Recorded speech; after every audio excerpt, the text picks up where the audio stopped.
সন্ত ৰামপাল গুৰু মহাৰাজ হৈছে এনে এজন মহাপুৰুষ যিজনে নিজৰ সত্য ভক্তি, তত্ত্বজ্ঞান, কৰোণা আৰু সেৱাৰ বলত সমাজত এক নতুন আদৰ্শ বলবৎ কৰিছে। সন্ত ৰামপাল গুৰু মহাৰাজৰ নেতৃত্বত তেওঁৰ সকলো সৎলোক আশ্ৰমে কৰা বিস্ময়কৰ সমাজ কল্যাণমূলক কামে সমাজখনক সোণালী ভৱিষ্যতৰ এক নতুন আশা দেখুৱাইছে। সন্ত ৰামপাল গুৰু মহাৰাজৰ পৰা নাম দীক্ষা গ্ৰহণ কৰাৰ পিছত লাখ লাখ লোকৰ কৰ্কট ৰোগ, এইডছ আদি দুৰাৰোগ্য ৰোগ নিৰাময় হ'ল। সন্তজনাৰ জ্ঞানৰ পৰা অনুপ্ৰাণিত হৈ তেওঁৰ অনুগামীসকলে লাখ লাখ ইউনিট ৰক্তদান কৰে। সন্তজনাই লাখ লাখ ভগ্নী কন্যাৰ যৌতুকমুক্ত বিয়াৰ আয়োজন কৰালে। সন্তজনাই লাখ লাখ মানুহক ড্ৰাগছ আসক্তিৰ পৰা মুক্ত কৰিলে। কোটি কোটি ধ্বংসপ্ৰাপ্ত পৰিয়াল শান্তিত লাগিল। সন্তজনাৰ আশ্ৰমত সমাৱেশৰ সময়ত বিনামূলীয়া চকুৰ চিকিৎসা আৰু দন্ত চিকিৎসাৰ ব্যৱস্থা কৰা হয়। সন্ত ৰামপাল গুৰু মহাৰাজৰ দ্বাৰা পৰিৱেশ সুৰক্ষাৰ বাবে সময়ে সময়ে বৃহৎ পৰিসৰত বৃক্ষৰোপণ কৰা হয়। সন্তজনাই আৰ্তজনক তাৎক্ষণিক সকাহ দিবলৈ এম্বুলেন্স সেৱা আৰম্ভ কৰিছে। সন্তজনাই তেওঁৰ অনুগামীসকলক তেওঁলোকৰ শৰীৰ দান কৰিবলৈ অনুপ্ৰাণিত কৰে, যাতে মানৱতাৰ সেৱা আৰু চিকিৎসা ক্ষেত্ৰত উন্নতি কৰিব পৰা যায়। সন্ত ৰামপাল গুৰু মহাৰাজৰ সকলো আশ্ৰমত প্ৰতিদিনে বিনামূলীয়া ধৰ্মভোজৰ আয়োজন কৰা হয়, য'ত প্ৰতিবাৰেই প্ৰতিটো জাতি, প্ৰতিটো ধৰ্মৰ মানুহে একেলগে বহি ভোজন কৰে।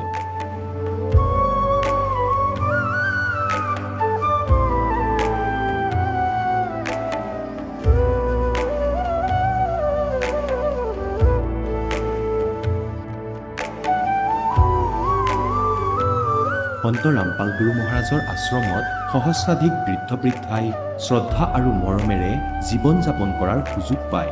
তেওঁলোকৰ থকা খোৱাৰ আৰু স্বাস্থ্যৰ সম্পূৰ্ণ দায়িত্ব সন্ত ৰামপাল গুৰু মহাৰাজে বহন কৰে। অনাথ শিশুৰ বাবে সন্ত ৰামপাল গুৰু মহাৰাজৰ সকলো আশ্ৰম বিশেষ বৰদানতকৈ কম নহয়, য'ত তেওঁলোকক শিক্ষা, সংস্কাৰ আৰু ভৱিষ্যতৰ বাবে উন্নত সুবিধা প্ৰদান কৰা হয়। বানপানী, ভূঁইকঁপ বা মহামাৰী যিয়েই নহওক, সন্ত ৰামপাল গুৰু মহাৰাজ আৰু তেওঁৰ অনুগামীসকল সদায় আৰ্তজনৰ বাবে আগ্ৰনোৱা হৈ থাকে। কোভিড মহামাৰীৰ সময়ত সন্ত ৰামপাল গুৰু মহাৰাজৰ আশ্ৰমৰ পৰা কোটি কোটি লোকক খাদ্য, ঔষধ আৰু জীৱন ৰক্ষক সামগ্ৰী যোগান ধৰা হৈছিল। দুখীয়াক সকাহ কৰাই হওক বা যিকোনো শোষিত বা নিপীড়িত শ্ৰেণীৰ অধিকাৰ আৰু মৰ্যাদাৰ বাবে যুঁজ দিয়াই হওক, সন্ত ৰামপাল গুৰু মহাৰাজে সদায় তেওঁলোকৰ সকলো ন্যায্য দাবী চৰকাৰৰ ওচৰলৈ লৈ গৈছে আৰু তেওঁলোকক উপযুক্ত ন্যায় প্ৰদানৰ ক্ষেত্ৰত গুৰুত্বপূৰ্ণ ভূমিকা পালন কৰি আহিছে। সমাজত আধ্যাত্মিক আৰু সামাজিক মূল্যবোধৰ প্ৰতি সজাগতা অনাৰ প্ৰতিটো পদক্ষেপতে সন্ত ৰামপাল গুৰু মহাৰাজ মানৱতাৰ প্ৰকৃত সেৱক হিচাপে প্ৰমাণিত হৈছে। সন্ত ৰামপাল গুৰু মহাৰাজৰ জীৱনে আমাক শিকাইছে যে প্ৰকৃত সেৱা সেইটোহে যিটো নিস্বাৰ্থ। আমিও এই মহান সন্তজনৰ এই মহান সেৱাৰ কামত যোগ দিম আৰু সন্ত ৰামপাল গুৰু মহাৰাজৰ পৰা নাম দীক্ষা লৈ আমাৰ জীৱন ধন্য কৰি তোলোঁ।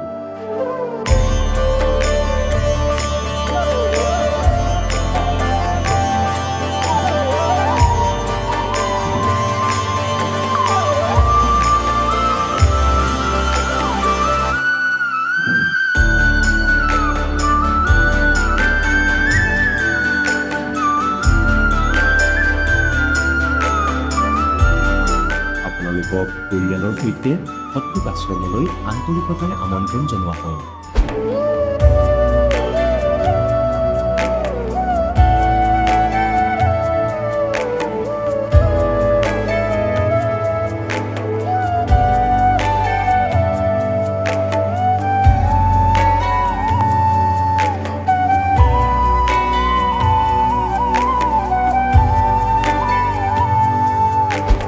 পূৰ্ণ পৰমাত্মাই আনকি পাপৰ শাস্তিও আঁতৰাব পাৰে। এতিয়ালৈকে লগ পোৱা প্ৰতিজন সাধু আৰু মহাপুৰুষে কৈছে যে পাপ কৰ্মৰ পৰিণতি ভোগ কৰিলেহে পাপ নিৰ্মূল হ'ব। সেই প্ৰভু কোন, যি পাপ কাটি পেলায়, যিজনে কালৰ বন্ধনৰ পৰা মুক্ত কৰি দিয়ে? তেওঁৰ নাম কি? পূজাৰ বিধি কি? এই কথা জানিবলৈ অনুগ্ৰহ কৰি অৱশ্যেই শুনক জগতগুৰু তত্ত্বদৰ্শী সন্ত ৰামপাল গুৰু মহাৰাজৰ অমৃত বচন। নমস্কাৰ। নমস্কাৰ ছাৰ। কি নাম আপোনাৰ? ভাৱনা মিশ্ৰা। ভাৱনা আপুনি ক'ৰ পৰা আহিছে? উত্তৰাখণ্ড খাতিমাৰ পৰা আহিছোঁ। সন্ত ৰামপালদেৱ মহাৰাজৰ পৰা নাম দীক্ষা আপুনি কেতিয়া ল'লে? সন্ত ৰামপালদেৱ মহাৰাজৰ পৰা নাম দীক্ষা মই 7 জুলাই 2017 লৈছিলোঁ। সন্ত ৰামপালদেৱ মহাৰাজৰ পৰা নাম দীক্ষা লোৱাৰ আগতে আপুনি কিবা ভক্তি সাধনা কৰিছিলনে? হয় ছাৰ, সন্ত ৰামপালদেৱ মহাৰাজৰ পৰা নাম দীক্ষা লোৱাৰ আগতে সীতাপুৰত এজন গুৰু আছিলে, তেওঁৰ পৰা নাম দীক্ষা লৈছিলোঁ। তেওঁৰ মই 5 বছৰ ভক্তি কৰিছিলোঁ। 5 বছৰ ভক্তি কৰাৰ পিছতো মোৰ একো লাভ হোৱা নাছিল। তাৰ পিছত মই ভাবিলোঁ যে মোৰ ঘৰত ইমান কাজিয়া হৈ আছে, আৰ্থিক স্থিতিও ভাল হৈ থকা নাই। তাৰপিছত মই মোৰ পৰমাত্মাক সুধিলোঁ যে এতিয়া মই কি কৰিম। কোনোবাই মোক ক'লে যে আপুনি সাই বান্দেগীলৈ গুচি যাওক। তেতিয়া মই আৰু মোৰ হাজবেণ্ড সাই বান্দেগীলৈ গুচি গ'লোঁ। যেতিয়া সাই বান্দেগীলৈ মই গ'লোঁ, যেতিয়া প্ৰথম দিনা মই নাম ল'বলৈ গ'লোঁ, চাহেব বন্দেগীৰ যি মধুপৰম হংস হয়, মধুপৰম হংসদেৱে মোৰ কাণত কিবা কৈছিল, কিন্তু মই একো শুনিয়ে নাপালোঁ মন্ত্ৰটো কি কৈছিল। আৰু ভগতদেৱ আৰু যেতিয়া মই সেই তাত প্ৰণাম কৰিবলৈ লাইনত লাগিছিলোঁ, তাৰ ভক্তবোৰৰ ইমান বেয়া ব্যৱহাৰ আছিল।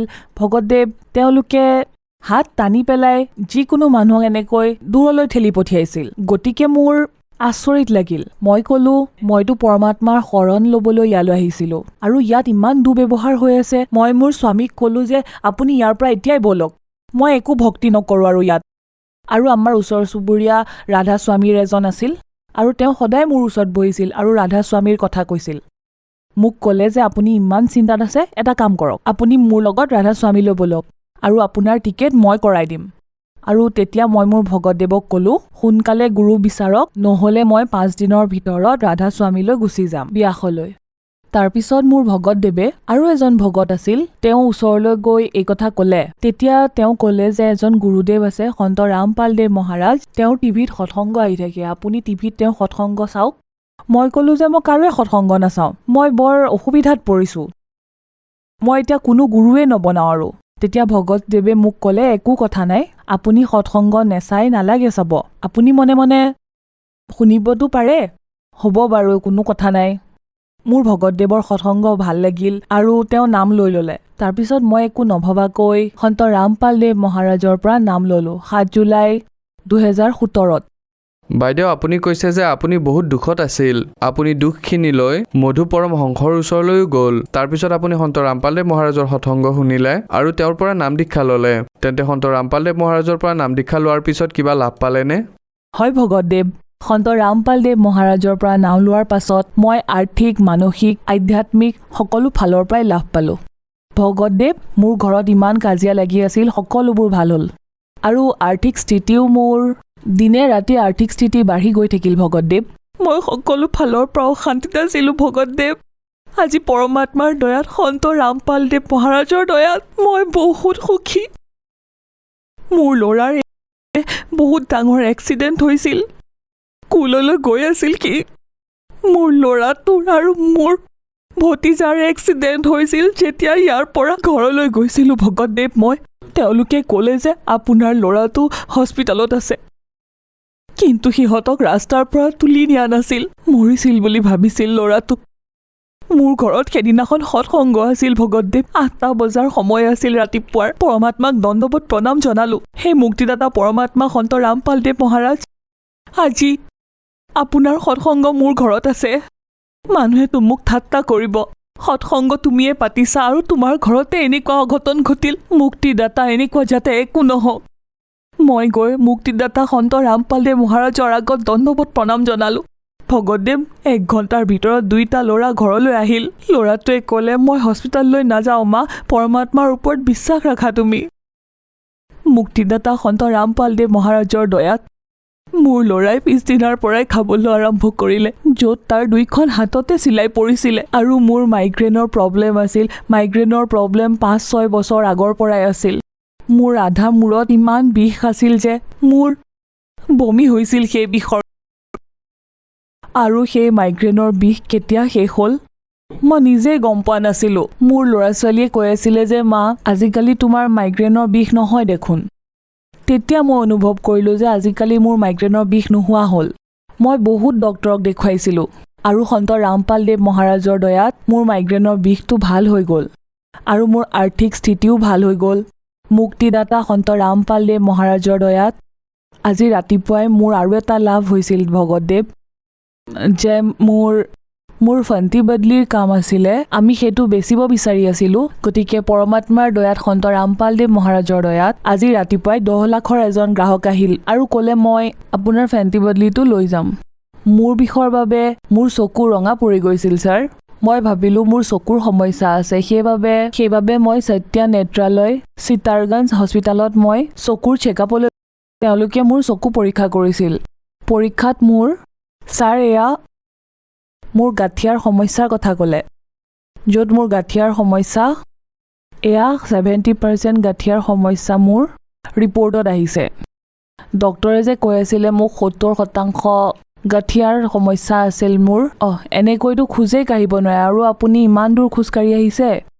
আৰু তেওঁলোকে মোক তাৰ পৰা ৰেফাৰ কৰি দিছিল খাটিমা স্বাস্থিক হস্পিটেললৈ। তাত মই হাড়ৰ হস্পিটেলত দেখুৱালোঁ। সেইদিনাখন মই পইচাও লৈ যোৱা নাছিলোঁ ভগতদেৱ। মই ভাবিলোঁ এই ৰিপৰ্টখনেৰে যিবোৰ চকুৰ ঔষধ চলি আছে তাৰ পৰাই ঠিক হৈ যাব। কিন্তু যেতিয়া মই তালৈ গ'লোঁ, মই ক'লোঁ, হে মুক্তিদাতা সন্ত ৰামপালদেৱ মহাৰাজ, মই পইচাও অনা নাই, নাজানো আজি ঔষধত কিমান টকা যাব। কিন্তু যেতিয়া মই ঔষধ আনিব গ'লোঁ ভগতদেৱ, 18 টকা মাত্ৰ মোৰ ঔষধত গ'ল। দাতাই মোৰ ওপৰত এয়া দয়া কৰিলে আৰু সেইদিনাৰ পৰাই মোৰ গাঁঠিয়াৰ ডাঙৰ সমস্যা হোৱা নাই।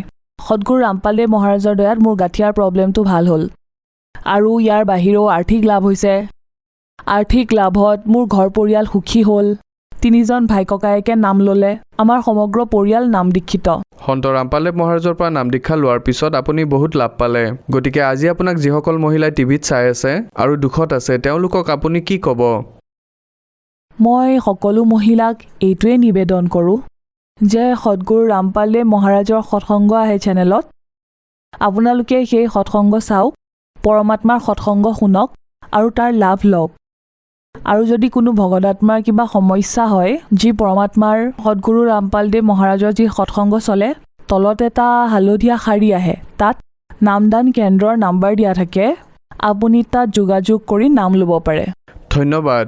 ধন্যবাদ। এতিয়া জগতগুৰু তত্ত্বদৰ্শী সন্ত ৰামপাল গুৰু মহাৰাজৰ সৎসংগৰ মাধ্যমেৰে সেই অদ্বিতীয় আধ্যাত্মিক জ্ঞানৰ বিষয়ে জানি লওঁ, যাৰ মাধ্যমেৰে আপোনালোকেও প্ৰাপ্ত কৰিব পাৰিব এনেকুৱা আধ্যাত্মিক, মানসিক আৰু ভৌতিক সুখ, যি এতিয়ালৈকে কেৱল আপোনালোকে মীৰাবাই, ধ্ৰুৱ, প্ৰহ্লাদ আদি কেইজনমান ভক্তৰ জীৱন কথাতহে শুনিছে। এতিয়া শুনক তত্ত্বদৰ্শী সন্তৰ সৈতে শাস্ত্ৰ অনুকূল ভক্তি সৎসংগ, এনেকুৱা অদ্বিতীয় আধ্যাত্মিক জ্ঞান, যাৰ প্ৰমাণ আছে সকলো ধৰ্মৰ সকলো পবিত্ৰ শাস্ত্ৰত। उठ गए सिर पीटे गरीबदास दुल्हे ने इस धारणक ने कैसी कही बात कही अदीठ। अदीठ মানে যিবোৰ অযথা কথা কৈ আছে এইবোৰ আমি আগতে শুনা নাই। আৰু কাজীসকল খঙতে উঠি গুচি গ'ল। সেইদিনা চিকান্দাৰ লোধি দিল্লীৰ বাদশ্বাহ বাৰাণসীলৈ গৈছিলে। কাৰণ চিকান্দাৰ লোধি দিল্লীৰ যিজন সম্ৰাট, তেওঁৰ অন্তৰ্গত ভাৰতৰ এই সকলো সৰু সৰু ৰাজ্য ৰজাৰ অধীনত আছিল। সেই সময়ত দিল্লীৰ যি শাসক আছিল, চিকান্দাৰ লোধি আছিল, তেওঁ মুছলমান আছিল। আৰু কাশীৰ নৰেশ আছিলে বীৰদেৱ সিং বাঘেল হিন্দু। তেওঁ দিল্লীৰ বাদশ্বাহৰ অধীনত আছিল। গতিকে নিজৰ আন ষ্টেটবোৰ চোৱা চিতা কৰিবলৈ এই চিকান্দাৰ লোধি মাজে মাজে গৈ আছিলে। গতিকে যিদিনা সেই চিকান্দাৰ লোধি তালৈ গৈ পাইছিল, তেওঁলোকে এইটো আলোচনা কৰিয়ে আছিলে। সেইদিনা চিকান্দাৰ লোধি তাত গৈ পালে। সেইদিনাখনে মুছলমানসকলে সুযোগ পালে যে আজি ইয়াৰ কমপ্লেইন কৰিম। এই বীৰদেৱ বাঘেলেতো আমাৰ কথা নুশুনেই, কাৰণ ই তেওঁৰ শিষ্য হৈছে।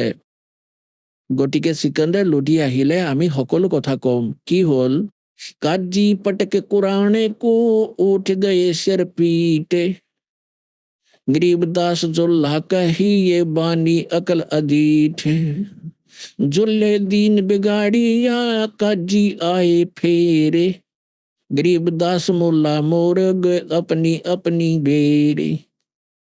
পৰমাত্মাই কৈছিলে, গৰীবদাস দেৱে কৈ আছে, কবিৰ দাস দেৱে এইটো জ্ঞান শুনাই আছিল, আজি তোমালোকে কুকুৰা এটা মাৰিছা, গাই মাৰিছা, ছাগলী মাৰিছা, পিছৰ জনমত তোমালোক কুকুৰা হবা, কুকুৰা হ'ব কাজি আৰু ই তোমালোকৰ গল কাটিব। এনেদৰে টিট ফৰ টেট ইয়াত সদায় হৈ থাকিব। গতিকে কিয় এনেকুৱা বেমেজালিত পৰিছা? আগলৈ আৰু অনিষ্ট হ'ব। এই জ্ঞান ভগৱানে দি আছিলে, কিন্তু সেই বদমাছবোৰে মনা নাছিলে। মুৰ্গে সে মুল্লা ভাই, মুল্লা সে ফেৰ মুৰ্গী। কি কৈছে? যে মুল্লাবোৰ কুকুৰা হ'ব আৰু কুকুৰা হ'ব মুল্লা, তাৰপিছত ইহঁতে তোমালোকৰ গল কাটিব। মুৰ্গে সে মুল্লা ভাই, মুল্লা ফেৰ মুৰ্গে। गरीबदास दो जगदर्शे न पाया नहीं स्वर्ग। काजी कलमा पढ़त है बचे फिर कुरान। गरीबदास इस जुल्म से थरे डूबे दो जिहान। তাৰমানে ইয়াতো দুখ পাবা, পাপ কৰ্ম একত্ৰিত কৰিবা, আগলৈ নৰক পাবা। दोनों दिन दया करो। ঐ হৈ পুণ্যাত্মাসকল, ভগৱানে কি প্ৰকাৰে আমাক বুজাইছিলে, আমি ইমান অকৰ্মণ্য হলো। दोनों दिन दया करो तुम मानो बचन हमारे। गरीबदास सूर गऊ में एक वो लड़हारे। তাৰমানে একে ধৰণৰে জীৱ, গাহৰিৰো গাইৰো একে। सूर गऊ में एक है गाय भखो ना सूरे।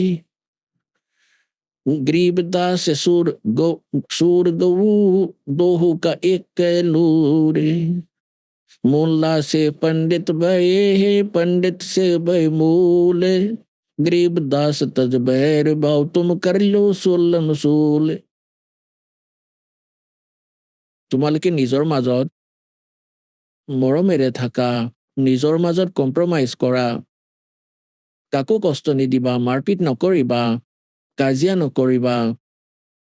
हिंदू झटके मारे हैं ये मुस्लिम करें हलाले। गरीबदास दोनों धर्म का हुआ होगा हाल बेहाल। এতিয়া হিন্দুসকলে কয় আমি এবাৰতেই গাহৰি কাটি পেলাও অথবা ছাগলী কাটো, যি বলি দিয়া হয়, এনেকৈ সিহঁতৰ কষ্ট নহয়। আৰু হিন্দুসকলৰ যি বলি দিবলৈ কোৱা গুৰু আছে, কয় আমি এবাৰতে মাৰি পেলাও, তেতিয়া সিহঁতে কষ্ট নাপায়।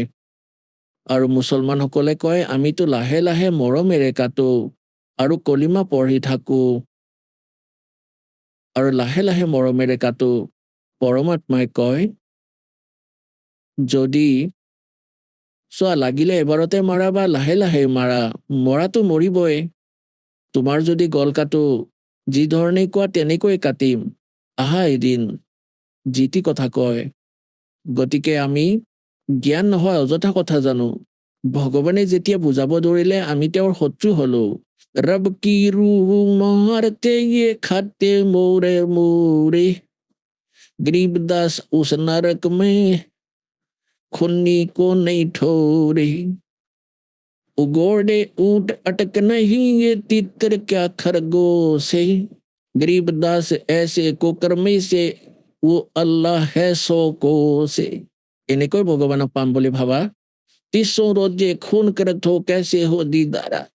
দিনত ৰোজা ৰাখা, গধূলি হলে কুকুৰা কাটা, কি ভক্তি তোমালোকৰ এয়া? দিনততো ভোকতেই থাকা ভগৱানৰ বাবে, আৰু গধূলি ভগৱানৰ সেই মূৰ্তি কাটি দিলা, ভগৱানে বনোৱা সেই কুকুৰা।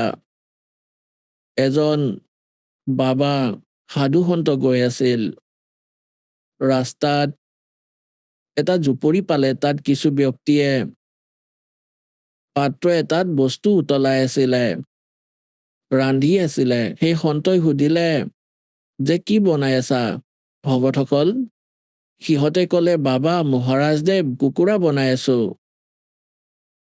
কলে ভাল কথা, কুকুৰা বনাই আছা? কলে হয়। চাও। সিহঁতে ঢাকনিখন দাঙি দেখুৱালে, মাংস উতলি আছিলে, হাড়বোৰো উতলি থকা দেখিলে, আৰু কাষত পাখি পৰি আছিল। কলে ভগৱানে বনাই ৰাখিছিলে, তুমিহে নষ্ট কৰি পেলালা। ভগৱানে ভালদৰে বনাইছিল, তোমালোকে নষ্ট কৰি পেলালা, সকলো নাশ কৰিলা। এতিয়া আগলৈ পৰমাত্মাই কি কৈছে? এতিয়া কি খাওঁ, কি ভোজন কৰো? बासमती चावल पके, बासमती चावल पकाओ, गरक खांड टुकड़ारे, घी और खांड डालो सावल और गरीब दास करो बंदगी, भाई कूड़े काम निवारे। ভক্তি কৰা এই বেয়া কাম এৰা, এই বেয়া কাম এৰা। बासमती चावल पकाओ, गरक खांड टुकड़ारे, गरीब दास करो बंदगी, कूड़े काम निवारे। फुनके धोआ दाल कर तुम हलवा रोटी खाओ, गरीब दास का जी सुन, मिट्टी मास ना पकाओ। কয় ভাল দাইল আৰু ভাল ফুলকে বনোৱা, হালোৱা ৰুটি খোৱা, কাজু খিচমিচ কল আপেল খোৱা, এই অযথা বস্তু কিয় খোৱা, পাপৰ ভাগি কিয় হোৱানো? এতিয়া পুণ্যাত্মাসকল, আপোনালোকক একেলগে দাসে সেই জ্ঞান শুনাব বিচাৰিছে যি পৰমাত্মাই শুনাইছিলে, দুয়োটাই বুজাইছিলে। अवगत महल की सुन बात, एका एक संग ना साथे। কি কৈছিলে যে যেতিয়া ইয়াৰ পৰা যাবা তেতিয়া তোমাৰ লগত না তোমাৰ ভাই যাব, না পুত্ৰ লগত যাব, না মা যাব, না পত্নী, না কোনো সম্পত্তি লগত লৈ যাবা। अवगत महल की सुन बात, एका एक संग ना साथ, जासे हुआ सकल जिहान, ओंकार पंच विमान ब्रह्मा विष्णु शंकर आदि, अवगत ध्यान सुन समाध। আকৌ কৈছে माया मूल का है बास, जौरा काल हंस गिरा से, हंसा कौन विधि छूटे, के जौरा काल तिसे लूटे। যে কেনেকৈ তোমালোকে মুক্তি পাবা, কালে তোমালোকক ভ্ৰমিত কৰি আছে, তোমালোকৰ পুণ্য উপাৰ্জন তাত স্বৰ্গত লুটি লয়।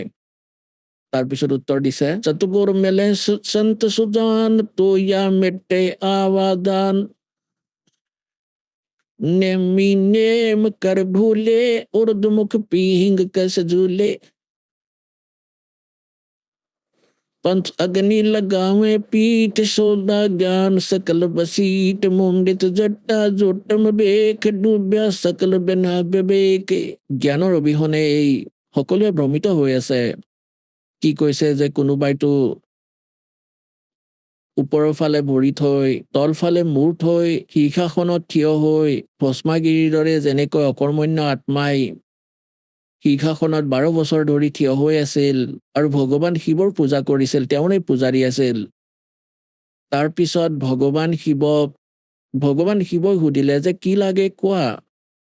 তেতিয়া কলে বচনবদ্ধ হোৱা, বচনবদ্ধ হল। আৰু কি খুজিলে যে ভস্ম খাৰুপাত দিয়া। কিহৰ বাবে তপস্যা কৰি আছিল? যে শিৱদেৱক মাৰি পেলাম আৰু পাৰ্বতীক পত্নী বনাম। এনেকুৱা দুষ্টই এনেকুৱা দৃঢ় সাধনা কৰা দেখিবা, ভাবিবা গৃহ ভোগতেই হব। সেইবাবে পৰমাত্মাই কৈছে এয়া সাধনা শাস্ত্ৰৰ বিৰুদ্ধে। তাৰপিছত আৰু তত্ত্বজ্ঞানৰ অবিহনে বিকাৰ শেষ নহয়। নেমি নেম কৰ ভুলে, উৰ্ধমুখী পিহিং কছ ঝুলে। কোনোবাই ওপৰৰ ফালে ভৰি থৈ তলৰ ফালে মূৰ, বা কোনোবাই পিং এনেকৈ দোলনাৰ দৰে পাতি তাতে থিয় হৈ তপস্যা কৰে। কৈ পঞ্চ অগ্নি লগাৱে পীঠ, সোধা জ্ঞান সকল বসিঠ। কোনোবাই চাৰিওফালে 5টা ধুনি জ্বলাই মাজতে বহি লয়, কিন্তু কখও নাজানে বেদ আৰু গীতাত এনেকুৱা সাধনা আছে জানো যি এওঁলোকে ভ্ৰমিত কৰে আৰু আমি চাই থাকো। মুণ্ডিত জটা জুটম বেশ, ডুব্যা সকল বিনা বিবেক। এটাতো মুণ্ডিত একেবাৰে চুলি খুৰাই আৰু ৰঙা কাপোৰ পিন্ধি একেবাৰে বহি থাকে, একেবাৰে সাধু যেন লাগে। আৰু আন এজনে ডাঙৰ ডাঙৰ জটা ৰাখি গলত মালা পিন্ধি দেখাত মহাপুৰুষ যেন লাগে। তাৰ বিষয়ে কৈছে মুণ্ডিত জটা জুটম বেশ, ডুব্যা সকল বিনা বিবেক। अलोनिया खाते नहीं लोन, दीजे पीठ तिसगोन। जरने बैठते हैं मूड, जिम पंचग्रह समरूड। एक है गुफादारी सिद्ध, सो तो पड़े जम के बंद। कुटीचर मांगते हैं जो चून, जन्म न बोया जन्म न बीजा बोया बोन अर्पण करें वो चार को पोथी लिए खरका बार। एक है उदासी जान पाया नहीं सतगुरु ज्ञान।